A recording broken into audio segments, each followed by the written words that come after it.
जरा सोचिए एक ऐसी नदी के बारे में जो दुनिया के सबसे बड़े रेगिस्तान को चीरती हुई बहती है।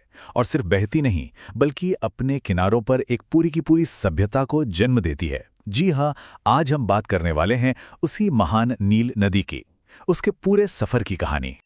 हजारों साल से ना एक कहावत इस नदी की अहमियत को बस एक लाइन में बता देती है। मिस्र नील नदी का तोहफा है। और ये सिर्फ कहने की बात नहीं है, ये एक हकीकत है। सच तो ये है कि अगर नील नदी ना होती तो शायद वो महान मिस्र की सभ्यता भी कभी ना होती। लेकिन इस महान नदी की असली कहानी है क्या? इसका सफर शुरू कहां से होता है और आज के जमाने में ये इतनी जरूरी क्यों है, इतनी कि देशों के बीच टेंशन तक की वजह बन गई है? चलिए आज इन्हीं सब सवालों के जवाब खोजते हैं।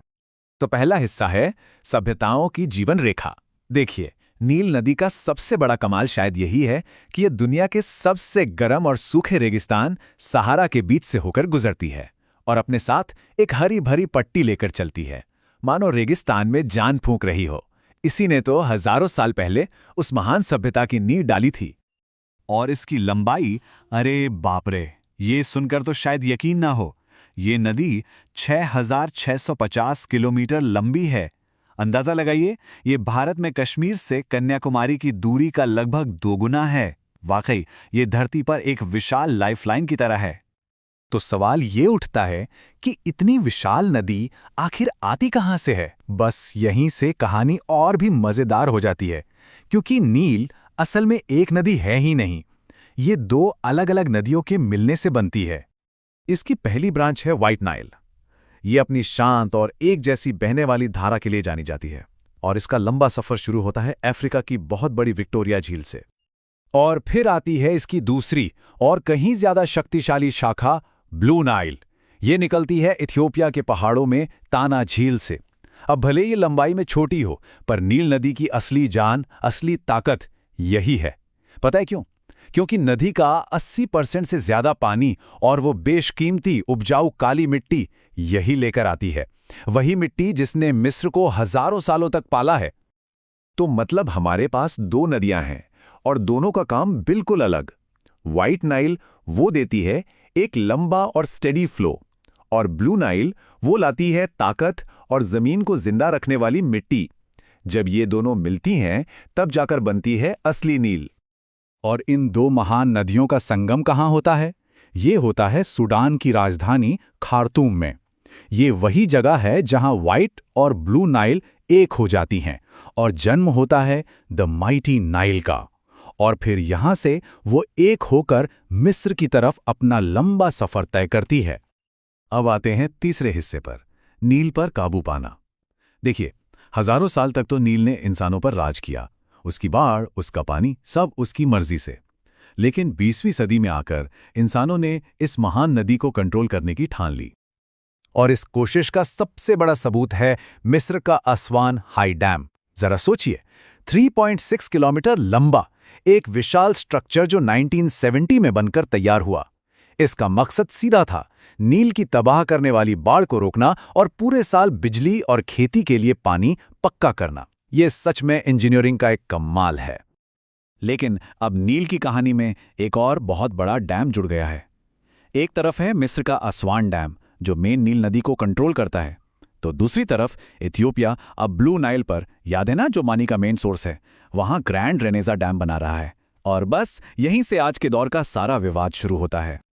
और इसी नए डैम के बनने से एक बहुत बड़ा रीजनल कॉन्फ्लिक्ट पैदा हो गया है, जो आज नील नदी की कहानी का सबसे बड़ा और सबसे उलझा हुआ चैप्टर है।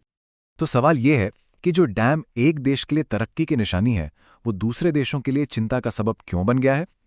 इस कॉम्प्लिकेटेड सवाल को समझने के लिए ना हमें तीनों देशों की बात सुननी होगी, उनका नजरिया समझना होगा।